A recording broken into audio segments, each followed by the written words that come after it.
como suele suceder en todas las presentaciones, cuando se cambia de formato, pues aparecerán cosas raras en la presentación, pero bueno, yo también por eso les pido disculpas. Pero bueno, en cualquier caso, la charla se va a girar en torno a tres cosas fundamentales. En primer lugar, una pequeña introducción.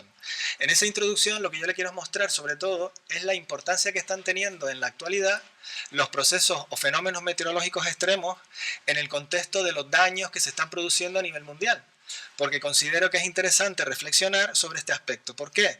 Porque si vemos todos los años los daños que se están produciendo en el mundo y en Canarias también, asociados fundamentalmente a los fenómenos meteorológicos extremos, no solo la precipitación, sino también las olas de calor o otros fenómenos asociados, pues vemos que cada vez tienen más importancia en este contexto. Por otro lado, hablaremos en segundo lugar de las precipitaciones intensas en Canarias, que es un estudio que hemos hecho donde hemos buscado cuáles son las precipitaciones que ha habido en Canarias entre 1950 y 2020 que han superado la cantidad de 200 litros por metro cuadrado. Para que ustedes se hagan una idea, en Las Palmas de Gran Canaria llueve al año 120 litros por metro cuadrado de media aproximadamente, pues supone una cantidad bastante superior a lo que llueve todo un año en la ciudad de Las Palmas de Gran Canaria, es prácticamente casi el doble, pero en 24 horas. Y por último, es la pregunta, ¿cómo abordamos el estudio de las inundaciones en el ámbito, digamos, académico? Por eso digo que la charla, digamos que en cierta manera difiere un poco de lo que sería el patrimonio o la cultura del agua propiamente, pero sí quiero incidir en estos aspectos que yo considero que son importantes. En esta primera imagen que yo les muestro de las estadísticas de los desastres naturales que ha habido en el mundo en el año 2024, y cojo solo de referencia un año, pero si miramos en retrospectiva otros años, son las estadísticas que hacen las compañías de seguro cuando tienen que desembolsar dinero cada vez que se producen daños asociados a procesos naturales. Y si se dan cuenta ustedes, el año pasado las pérdidas económicas por desastres naturales fueron de 368.000 millones de dólares en el mundo, que viene siendo el 14% por encima del promedio del siglo XXI. Y en 54 eventos solamente hubo pérdidas por valores de 1.000 millones de dólares, que están también por encima del promedio en la estadística de 44 eventos. Por tanto, por un lado tenemos que las pérdidas aseguradas a nivel mundial cada vez están siendo más graves, más costosas. El principal peligro son los ciclones tropicales, que encima están afectando especialmente a Estados Unidos, con daños realmente cuantiosos. De hecho, el peligro con mayores pérdidas económicas, entre otras, aparte de los huracanes, son las tormentas convectivas severas. Y si tuviéramos que buscar cuál fue el episodio más desastroso el año pasado, fue precisamente el huracán Helene. No sé si se acuerdan, pero fueron en el tercer huracán más mortífero en el siglo XXI en Estados Unidos, con pérdidas de 75.000 millones de dólares y 243 víctimas. Si vemos desde el punto de vista de las olas de calor, del calor que hizo el año pasado, el año 2024 la anomalía de temperatura fue de 1,55 grados por encima del promedio en la época preindustrial desde 1850 a 1900, lo que marca el año más cálido registrado por la Organización Meteorológica Mundial. Perdonen que insista en esto, pero es importante para ponernos un poco también en contexto de lo que están suponiendo todos los problemas relacionados con el calentamiento global. 15 meses consecutivos de temperatura global es récord en julio de 2023 y agosto de 2024, y 20 países en sus territorios se registraron los registros más extremos de esos lugares. Por tanto, las pérdidas económicas mundiales causadas por desastres rondan los 368.000 millones de dólares, que superan los 44.000 millones de dólares en promedio del siglo XXI, y las pérdidas relacionadas solo con el clima fueron 348.000 millones de dólares. Repito, los ciclones tropicales son el peligro más costoso en el siglo XXI, con pérdidas en el año 2000 de 2,3 billones de dólares, y se sumaron más de 145.000 millones de dólares en el año 2024, que es uno de los 5 más importantes, aunque muy por debajo del récord de 2017. En cualquier caso, si ustedes ven este gráfico, si se dan cuenta, los terremotos, las tormentas convectivas severas y las sequías son ahora responsables de $1 billón en pérdidas económicas desde el año 2000 hasta la actualidad. Fíjense que los ciclones tropicales son efectivamente el más costoso, pero en número de eventos realmente son las tormentas convectivas severas las que están teniendo un mayor peso en el conjunto de los daños que se están produciendo. Por lo tanto, para ir resumiendo, las tormentas convectivas severas, que son muchas de ellas las que también nos afectan a nosotros, relacionadas con procesos relacionados con la atmósfera cuando está inestable y cuando genera precipitaciones intensas, están generando realmente daños importantes. Aquí tienen ustedes las muertes producidas precisamente por desastres relacionados con el clima y son las inundaciones las que están produciéndose en mayor caso número de víctimas. Tenemos, es normal que en China sea afectado por distintos tifones, 816 víctimas asociadas a este tifón, el Yagi, en septiembre del año pasado, o en Japón fue el terremoto que se produjo en Japón el año pasado con 489, tenemos las inundaciones en China con 470 o el huracán El en 243, y después tendríamos las inundaciones de Valencia, que ocupa el quinto lugar el año pasado con 231 víctimas. Por tanto, más que la fuerza destructiva de todas estas catástrofes naturales en sí mismas, tenemos que señalar, por un lado, el crecimiento económico como factor clave en el incremento de los daños, la acumulación de valores y de activos en zonas expuestas a las inundaciones y a los procesos naturales, la urbanización y el aumento de la población en regiones susceptibles también a los peligros naturales, y estos efectos, junto con los del cambio climático, junto con la inflación, que fue muy significativa en los años pasados, inducirán un incremento de las pérdidas. ¿Y qué pasa por los desastres naturales en España? Si vemos el número de víctimas entre el 2000 y el 2024, la mayor parte de las víctimas son por inundaciones. ¿Por qué? Porque tenemos las 239 víctimas de las inundaciones de Valencia que subieron el total de víctimas a 472, pero realmente son las olas de calor las que realmente están teniendo importancia en cuanto al número de víctimas. Le seguirían en ese orden los temporales marítimos, 193, los incendios forestales, 137. Ya después vendrían otros procesos. La Dana, por tanto, fue el cuarto desastre peor natural que ha habido en España en 124 años. Las primeras son las temperaturas extremas, que han causado en el año 2003, solo en un año, 15.090 víctimas. Pero después tenemos los procesos asociados a las lluvias, tenemos 445, por ejemplo, en septiembre del 62, las temperaturas extremas en el 71 y la Dana de Valencia de 217. Y después otros procesos de inundación también con víctimas significativas. ¿Qué pasa en Canarias? Pues si vemos las víctimas que se han producido entre el 2001 y el 2024, las olas de calor y las inundaciones y las temporales de mar están ahí. Es verdad que en Canarias las personas que pierden la vida en zonas costeras asociadas a temporales marítimos son significativas. Estamos hablando de 21, pero es que las olas de calor se están convirtiendo en un elemento también importante en cuanto al número de fallecidos. Seguido ya después con 14 por las inundaciones y las lluvias. Y con respecto a las pérdidas económicas por inundaciones, pues bueno, las que se han producido en este periodo 87-2002 en España son 12.000 millones de euros y las pérdidas previstas para el 2004-2033 son de 26.000 millones de euros. Solo por curiosidad, en la provincia de Valencia las pérdidas previstas eran de 5.000.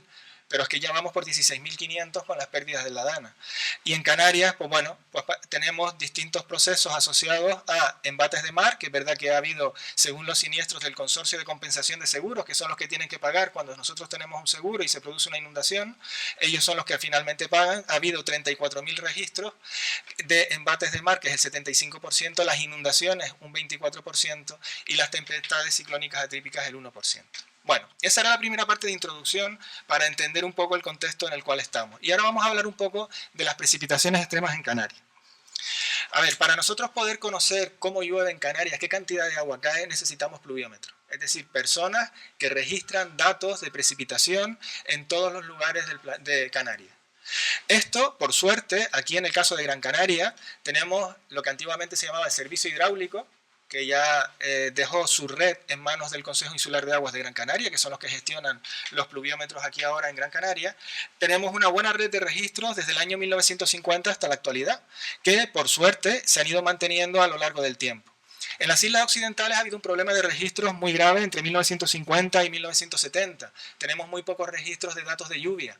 Es decir, no podemos saber qué cantidad de agua ha caído y con qué intensidades, pero algunos registros hay. Después se hizo un gran esfuerzo por instalar numerosos pluviómetros a partir de la década de los años 70, pero el problema es que se quedó sin mantenimiento muchos de ellos y volvió otra vez a decaer, y en islas como el Hierro y La Gomera apenas tenemos 20 pluviómetros para toda la isla. Con lo cual, si caen 200 litros por metro cuadrado en algún punto, puede ser que no lo registremos, que es lo que probablemente ha pasado entre 1950 y 1970. Por tanto, cuando nosotros analizamos esos datos, los analizamos, los depuramos, vemos si hay errores, si no hay errores, pues nos damos cuenta que hay entre 1950 y 2020, 88 días en los que han caído 200 litros por metro cuadrado en algún punto de alguna isla. ¿De acuerdo? Que se corresponden con 63 episodios de lluvia. Un episodio de lluvia es cuando de manera continuada, un día cae lluvia, otro día cae lluvia, es un episodio de lluvia, puede ser 2-3 días. Es verdad que el 70% se corresponden a episodios de un solo día. Es decir, lo normal aquí en Canarias es que cuando llueva de manera torrencial lo haga en un solo día. A veces se distribuye en 2 o más días. Ahí tendremos el 24%, tienen una duración de 2 días, y de 3 días un 3%. 44 episodios de los analizados se localizan en una sola isla. Por lo tanto, también es normal que la mitad de ellos aproximadamente estén localizados en una sola isla. Pero es verdad que hay 13 en lo que se ha superado el umbral en 2 islas, y solo en 4 ocasiones se han superado los 200 litros por metro cuadrado en más de 2 islas o 3 o más.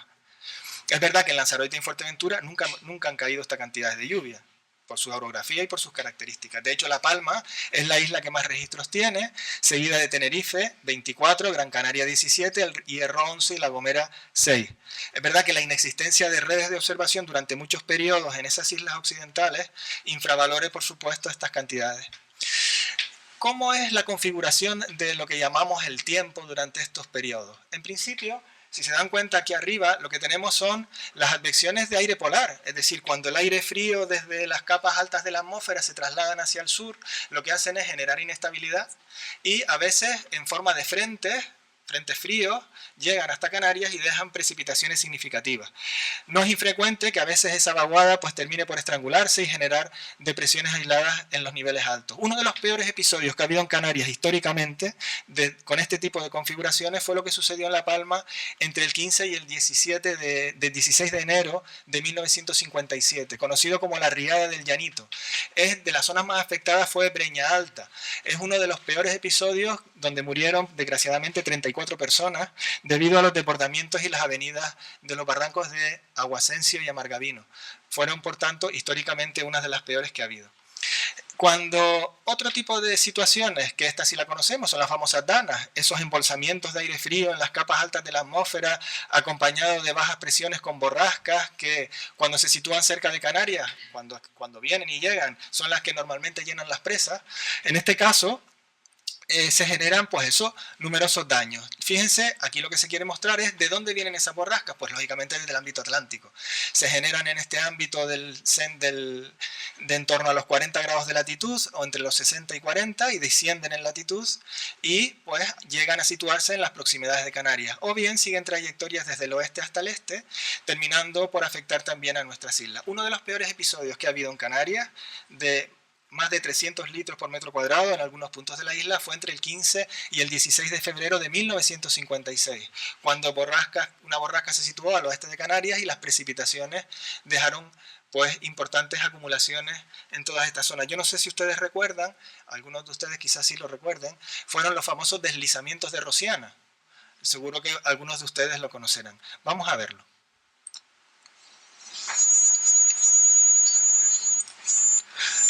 A ver si funciona.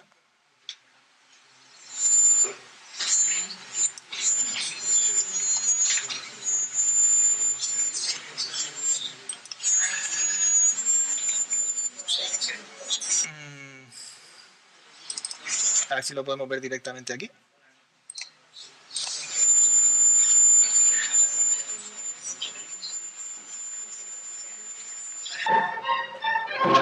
El temporal de lluvias ha producido grandes daños en las Palmas de Gran Canaria.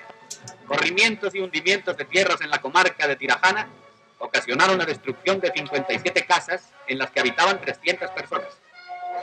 Las localidades de Moriscos y Rosiana sufrieron grandes destrozos.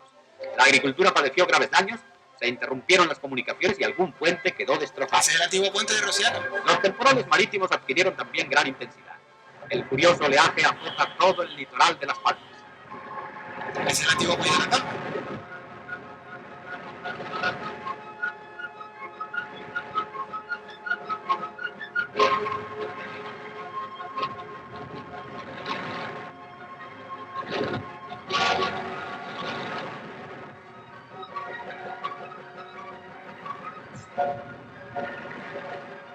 Las olas alcanzaron alturas de 2 y 3 metros y rompieron con furioso ímpetu contra los muelles, llegando en algunos casos a abatir las casas de la calle de Venegas. He aquí el espectáculo imponente de la furia del mar. La casa de Venegas cuando todavía estaba el mar en aquella zona, claro. Bueno, fue precisamente ese temporal, el de 1956, uno de los peores que ha habido y que generaron pues bastantes pérdidas, porque además fue un problema en toda esa zona de Tirajana, ya no solo el puente que unía la vía, sino después encontrar o localizar las propiedades donde estaban, que después fue un problema al volver a identificar los límites o los índices de las propiedades. Era curioso porque los brocales de los pozos aparecían desplazados de su sitio habitual, ¿no? Otro tipo de situaciones ya menos frecuentes son las que nos afectan del ámbito tropical. Aquí yo les he puesto un ejemplo de lo que sucedió el 23 de noviembre de 1954, cuando un conjunto de sistemas de frentes procedentes del sur se desplazan hacia el norte y afectan a todas las islas, especialmente a Gran Canaria, y que produjeron realmente daños significativos. Esto me imagino que no funciona, lo tengo que salir de aquí. Bueno, eso saben dónde es, supongo. A ver, es este de aquí.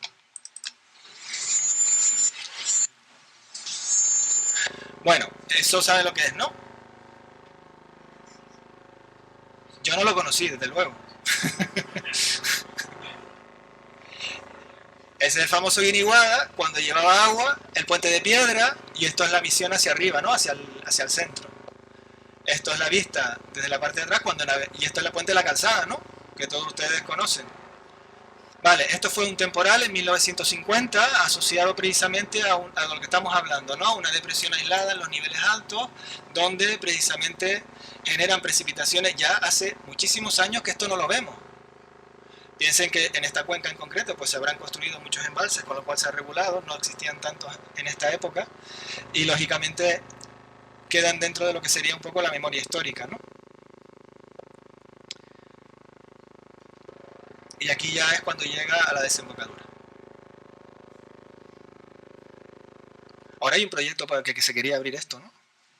Lo dejamos ahí.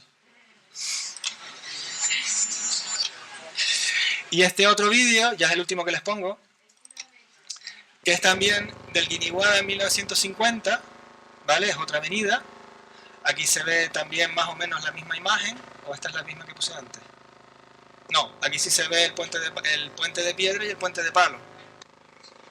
Pero también el problema de los años 50 es que se produjeron un conjunto de temporales que es bastante inusual, porque fue, digamos, un tren de borrascas que durante la década de los 50 afectó de manera significativa y ha quedado en la memoria histórica de muchas personas en Canarias que vivieron durante esa época y decían siempre, es que antes llovía más, es que antes el barranco siempre corría y llevaba mucha agua. Y es porque ha quedado en la memoria estos procesos de esa época donde hubo una serie de anomalías relacionadas con la atmósfera que dejaron un conjunto de borrascas muy importantes con precipitaciones muy significativas. Y la otra que les quería poner, que estaba por aquí, es la de 1954. Sobre la isla de Gran Canaria se ha desencadenado un violento temporal de lluvias que trajo la secuela obligada de las inundaciones. Las riadas ofrecen un aspecto verdaderamente torrencial y ocasionan numerosos daños.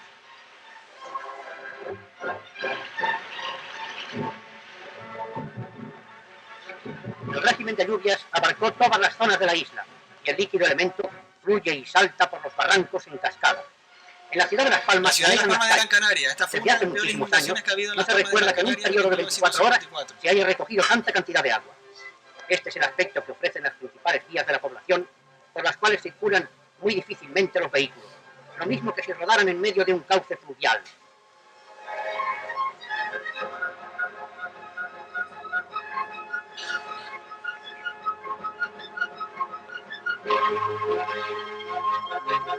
Pero los estragos y daños causados por las inundaciones, que ocasionaron numerosos derrumbamientos y arrastraron casas y chabolas, tuvieron también su compensación, porque acabaron con la plaga de langosta que se había enseñoreado de Canarias, y en muchos lugares hicieron sentir una beneficiosa influencia sobre el campo, con el consiguiente alborozo de labradores y huertanos, que han visto salvadas sus fuentes de riqueza y medios de trabajo.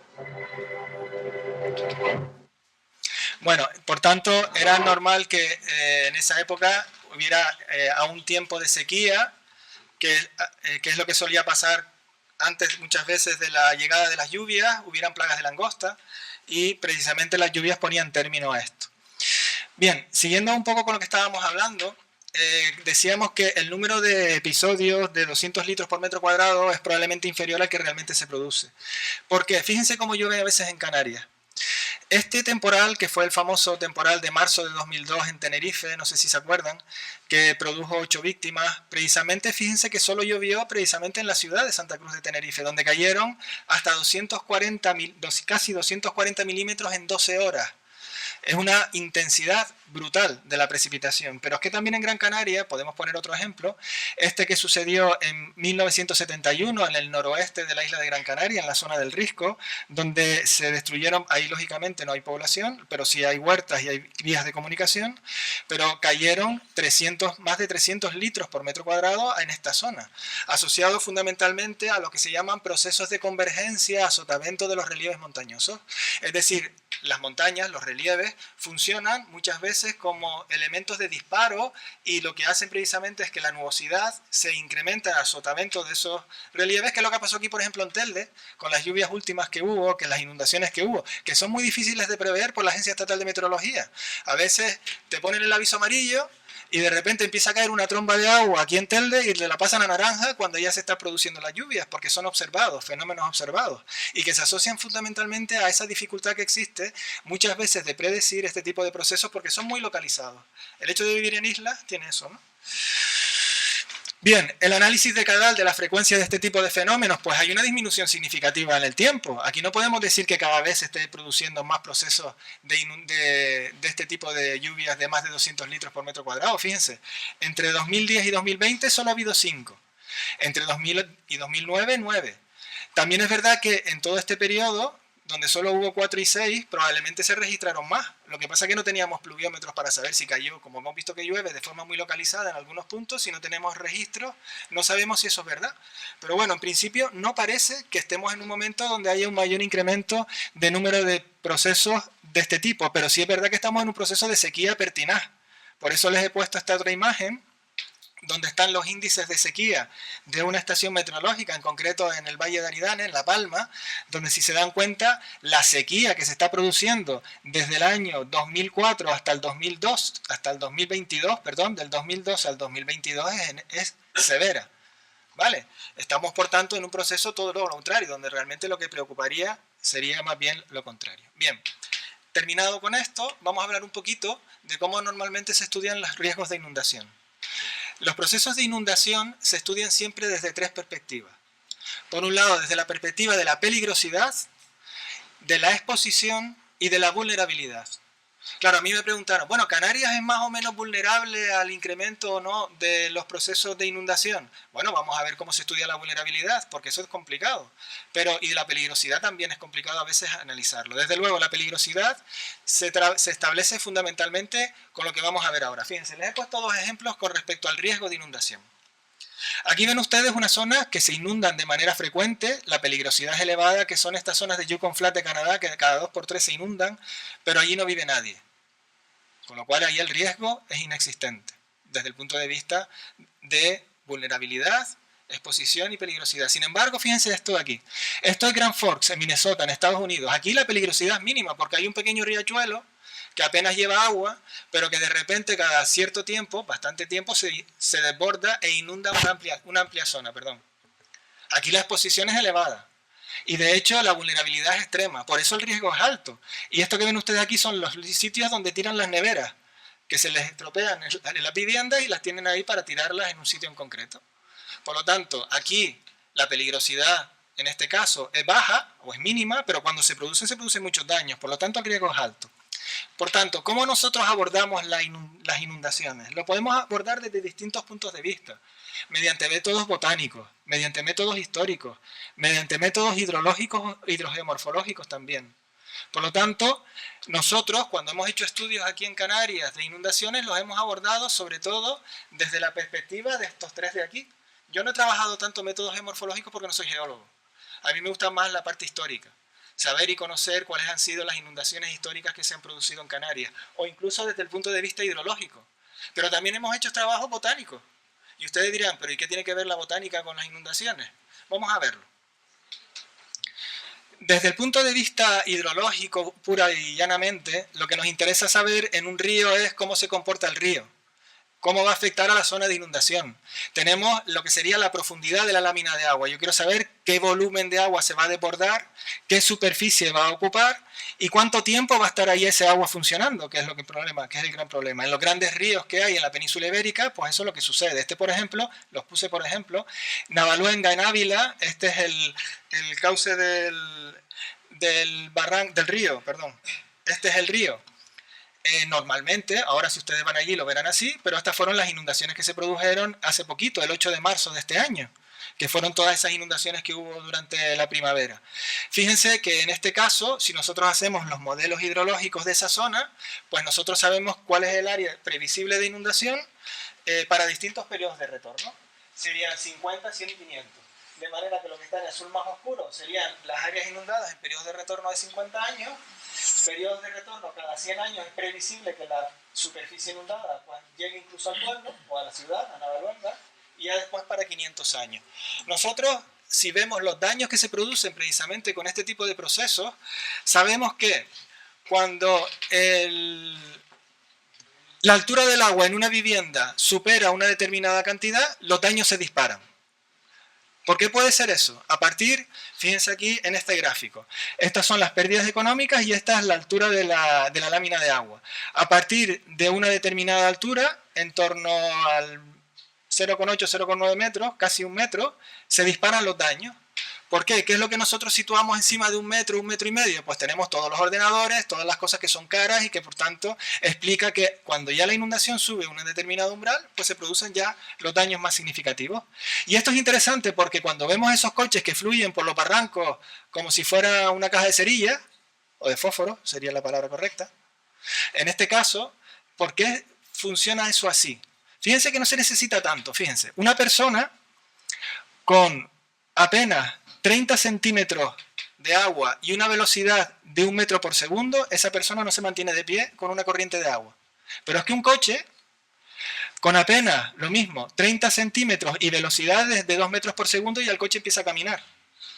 Por tanto, no necesitamos un volumen de agua muy grande y a veces nos aventuramos con los coches por los torrentes pensando que el coche aguanta. No, no, no, no. Ojo con eso. Y las estructuras y las edificaciones con 50 centímetros de agua y velocidades en torno a 1 metro ya empiezan a tener problemas en las estructuras, en los cimientos, ¿vale? Y los daños en estructuras ligeras, porque ya en estructuras más potentes pues necesitamos más, ¿no?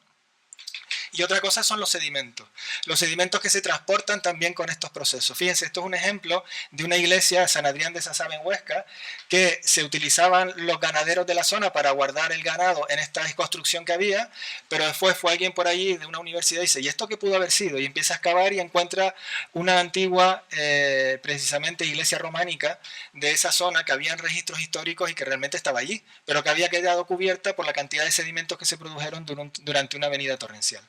Por tanto, queremos saber cuánto tiempo va a estar el agua funcionando y manteniéndose en eso, y para eso tenemos los modelos, distintos tipos de métodos hidrológicos precisamente para hacer el cálculo. Bueno, esto es Puerto Rico, que yo me imagino que no funcionará. Esto es Puerto Rico y lo que hemos hecho aquí como ejemplo es poner un modelo hidrológico, hidráulico, que se hizo precisamente en... ¿Yo cerré la carpeta? Tenemos, por ejemplo, esta es la avenida del Barranco de Puerto Rico, todo el mundo lo conoce, es el canal ese que va desde Mogammal, ese complejo turístico que hicieron hasta la desembocadura. Fíjense, este sería el periodo de retorno de 50 años, es decir, ¿cómo funcionaría el canal? Perdón, este es el de 100, a ver, perdón, el de 100 años. Bien, esto se hace con una simulación por ordenador donde realmente es compleja la cantidad de datos que hay que introducir para yo hacer esta modelización. Pero es lo que se utiliza para nosotros conocer los procesos de inundación. Y si se dan cuenta, en este caso, para el periodo de retorno de 100 años, el barranco se va a desbordar. ¿Y dónde se va a desbordar? Pues justamente aquí, donde están los bomberos. Da la casualidad. Aquí están los bomberos, pues aquí justamente donde el canal no es capaz de absorber el agua y empieza a fluir por las vías y por las calles hasta la desembocadura, aquí está la playa, y va a afectar de esta manera a todas estas zonas, ¿vale? Esto es un ejemplo simplemente. Bueno, también tenemos esta otra, que es un modelo también de esa zona. A ver si arranca. Que también es lo mismo, ¿no? Lo que pasa que en este caso es para 50 años. Bueno, seguimos avanzando con los métodos geomorfológicos. No voy a centrarme en esto porque tengo poco tiempo, pero también se estudian los sedimentos que han quedado depositados en los márgenes de los ríos para el análisis de las inundaciones, los métodos históricos que se basan en el análisis de las crónicas, de los documentos históricos que han quedado registrados, pues todas las inundaciones históricas que precisamente yo en ese sentido he trabajado sobre todo en la ciudad de Las Palmas de Gran Canaria, desde el punto de vista histórico, las inundaciones desde 1879 hasta la actualidad, ¿vale? Pero también es verdad que se han hecho en otros lugares, utilizando los registros, las marcas que han quedado en edificios, en construcciones, y que, por ejemplo, también se han hecho en zonas turísticas. Simplemente les pongo como ejemplo este análisis de inundabilidad histórica, de peligrosidad, que se ha hecho, por ejemplo, en Puerto Rico. Ya no es solo los modelos hidrológicos hidráulicos que nos pueden dar una zona de inundación, sino también ver después realmente lo que ha sucedido. Para eso vemos todas las inundaciones que se han producido y marcamos o seleccionamos o identificamos esas áreas. Bien, no quiero demorarme mucho más porque tengo poco tiempo, pero sí me gustaría explicarles los métodos botánicos. ¿Cómo se les ocurre a ustedes que podemos estudiar las inundaciones con las plantas? En este caso con los árboles. Esto es un trabajo que se hizo en el Parque Nacional de la Caldera de Taburiente, con el Instituto Geológico y Minero de España, en el cual participamos en parques nacionales, y lo que trata de averiguar es, en un sitio donde yo no tengo registro ni de precipitación, o tengo muy pocos, ni puedo inferir los caudales que se han podido generar en una cuenca, si yo no tengo datos, ¿cómo puedo estudiar las inundaciones en el pasado? Pues aquí resulta que hay una cosa curiosa, y es que cada vez que hay una avenida en un barranco y hay árboles en su cauce, pues resulta que lo normal es que cuando empieza a llevar el barranco agua, los cantos y los bloques que llevan impacten en los árboles que están en el cauce y les dejen una herida. Bien, la respuesta del árbol frente a ese impacto es intentar sellar o cerrar esa herida, esa marca que ha quedado. Fíjense que nosotros, en este caso, en este ejemplo, de este árbol que está en un cauce de un barranco o de un río, ha recibido distintos impactos en distintos momentos y han quedado distintos callos o distintas marcas asociadas precisamente a eso. Aquí tienen una, aquí tienen otra, y son estas que ven ustedes aquí. Si yo hago un corte, pues aparecería de esta manera. Bien, aquí tenemos ejemplos de un corte de un aliso de Arenas de San Pedro a orillas del río Arenal, donde podemos identificar cuáles han sido todas las crecidas que ha habido en ese río, analizando el árbol. ¿Qué información nos dan normalmente los árboles? Si nosotros los cortamos, tenemos los anillos, y los anillos nos dicen la edad del árbol, ¿no? Pues bien, a partir de ahí, si yo soy capaz de saber la antigüedad del árbol y puedo ser capaz de identificar y datar en qué momento se han producido el impacto de los bloques o de los elementos que arrastra el río sobre el árbol que han dejado esas cicatrices. En este caso, en la isla de La Palma, nosotros trabajamos en esta zona de la confluencia de varios barrancos, en concreto Verduras de Alfonso y Cantos de Turugumay. Es una zona, le llaman la playa de Taburiente, donde hay pues estas formas típicas de los barrancos de La Palma, donde hay una gran cantidad de cantos que son trasladados por las aguas y que tienen este carácter torrencial. Es normal que después de una avenida, pues normalmente se arrastre ese gran volumen de sedimentos y de piedras que incluso ha dejado víctimas de algunos turistas que se han visto sorprendidos por las riadas del barranco, como sucedió en el año 2001. Bien, ¿ustedes se acuerdan del Plan E? El famoso plan de Zapatero para intentar rescatarnos de la crisis económica que hubo en el año, por allá, por el 2008, por ahí, ¿no? Bien, fíjense. En el Parque Nacional se invirtieron 731.840 euros dentro de ese plan E en la recuperación de uno de los márgenes de la zona donde hemos dicho de la playa de Taburiente. Lo que se hizo fue plantar sauces. Esos sauces que ven ustedes ahí, que están preciosos porque se les hizo todo un sistema de riego y que empezaron a crecer de una manera muy importante porque tenían agua, se les hizo todo un sistema de riego para intentar proteger la ladera de su margen derecho, donde aquí arriba tenemos un camping y una zona de servicios de Traxa. Bien, pues aquí en este caso, fíjense que funcionaba bastante bien esas repoblaciones, pero fíjense lo que pasó después de una avenida. Lógicamente, el funcionamiento del barranco es el que es. Y al final, todos esos árboles que ya tenían un buen porte y que estaban funcionando, pues al final se los llevó la riada otra vez, porque lógicamente funciona de esta manera. Bien, por lo tanto, ¿qué tenemos nosotros en esa zona? Pues tenemos pinos canarios. Y hay muchos pinos canarios que están allí en el mismo cauce y que, fíjense, han recibido el impacto de numerosas riadas y que han descortezado esos árboles, esos pinos canarios. Fíjense, esos descortezados en los márgenes o en el mismo cauce de esa zona. En este caso es el de Verduras de Alfonso, margen izquierda, pero fíjense que en algunos casos los descortezados tienen una altura considerable. Bien, lo que se hizo fue identificar todos esos árboles, se les hizo una ficha, se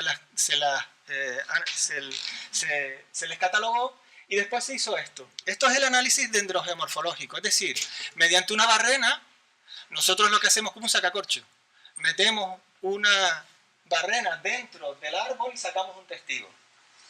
Vale, eso es lo que nos permite ver los anillos del árbol y de esa manera nosotros podemos datarlo, ¿se entiende? Pues bien, eso es lo que nosotros hicimos con los árboles que estaban dentro de los cauces de los barrancos y en los márgenes. ¿Por qué? Esto es un ejemplo de un árbol que el pobrecito ya murió, porque obviamente de esa manera como quedó, que estaba dentro del cauce, ya se cortó y también se analizó para ver la antigüedad que tenía. Esto fue un operario de Traxa que lo cortó y nos dio una lasca después. Estos son los topógrafos que estaban por el fondo del barranco, también buscando las topografías y analizando también esos cauces para los modelos hidrológicos e hidráulicos. Y aquí tenemos a Mar, que es una bióloga de la Universidad Politécnica de Madrid, que es la que analiza todos estos testigos para nosotros poder después saber la antigüedad de los árboles. Y también una cosa importante. Miren, lo primero que tenemos que hacer para poder analizar nosotros esto es lo que se llama una serie de referencias. ¿Qué hacemos? Los árboles que no han sido dañados y que están en los bordes y que tienen un porte grande, nosotros lo que hacemos es datarlo. El más antiguo, fíjense que es de 1870, con lo cual tiene una antigüedad significativa, ¿no? 1870 hasta el año 2010, que es cuando llegó. Cogemos y superponemos todas las muestras que se han cogido de los bordes del barranco, no los que están afectados, sino de alrededor, y de esa manera hacemos una serie de referencias. De manera que el tamaño de los anillos en cada año, su tamaño va a variar en función de las condiciones climáticas. Si nosotros hacemos una serie de referencias y ponemos encima todos los que hemos obtenido, todas las series que hemos obtenido del interior y lo comparamos, pues si vemos una anomalía, porque después de un golpe, de un daño, lo que se produce es una liberación grande de crecimiento del árbol, de manera que el anillo siguiente es enorme. Y cada vez que vemos un elemento de este tipo, pues significa que en ese año pues se produjo una avenida. No sé si me entendieron.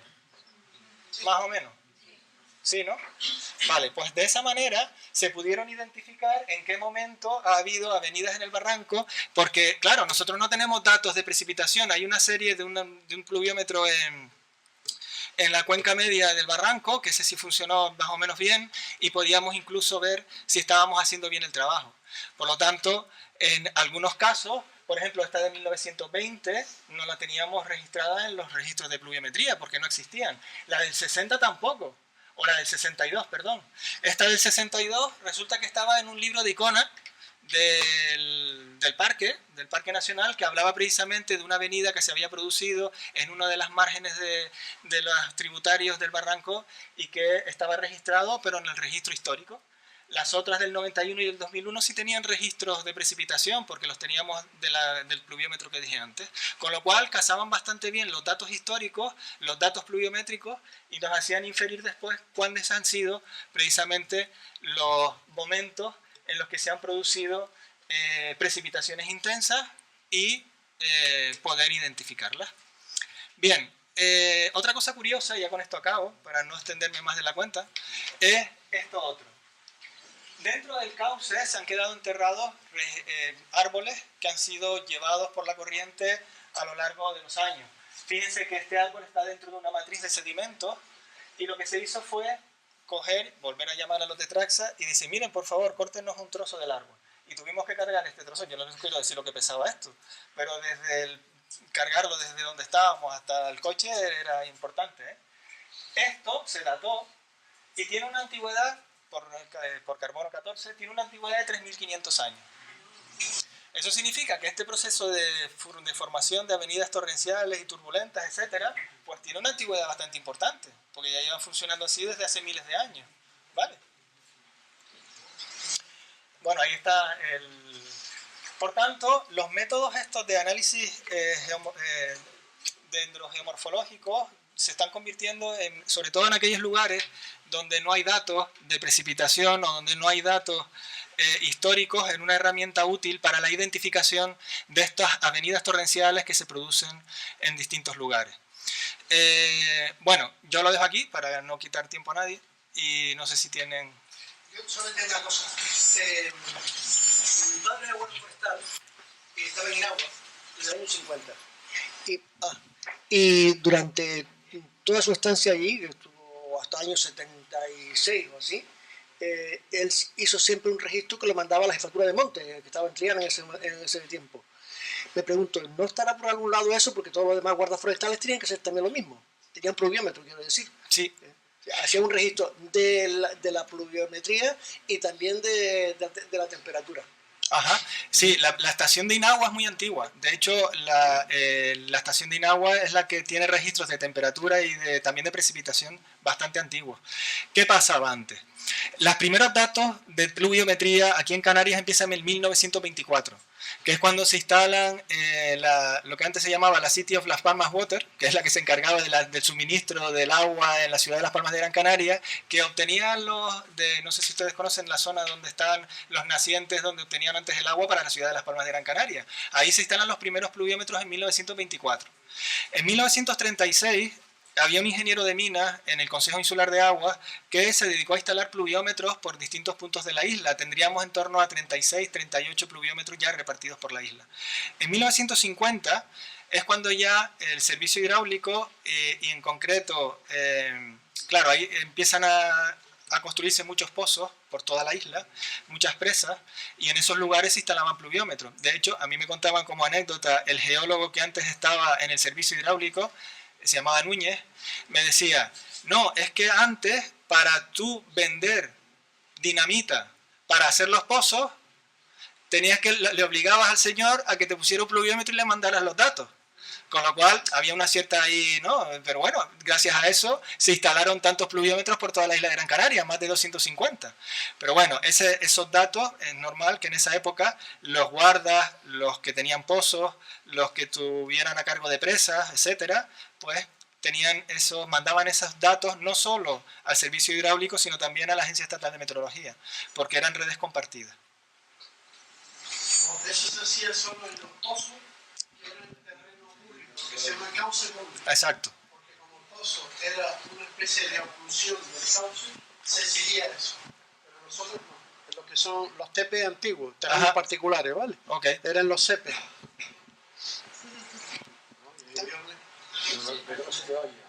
Muy bien. Una última. Sí. Hola, buenas tardes.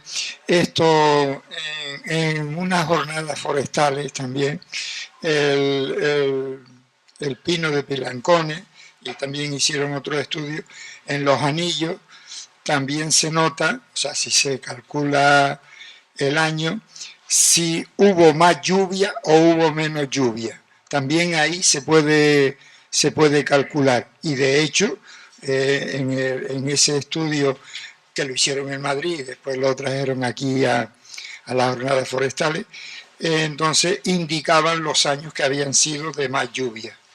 Efectivamente, claro, la dendroclimatología se basa en eso también, en el análisis de los anillos para ver periodos de sequía, periodos de lluvia, temperaturas cuando cambian mucho, también queda registrado en los anillos. En este caso, lo que queda registrado es el golpe que recibe el árbol en el cauce, que libera mucha, vamos a decir, mucha masa vegetal y que por ese anillo es diferente al resto, que efectivamente sirve para datarlo, ¿no? ¿Alguna duda? ¿Alguna cuestión? Pues nada, muchas gracias por...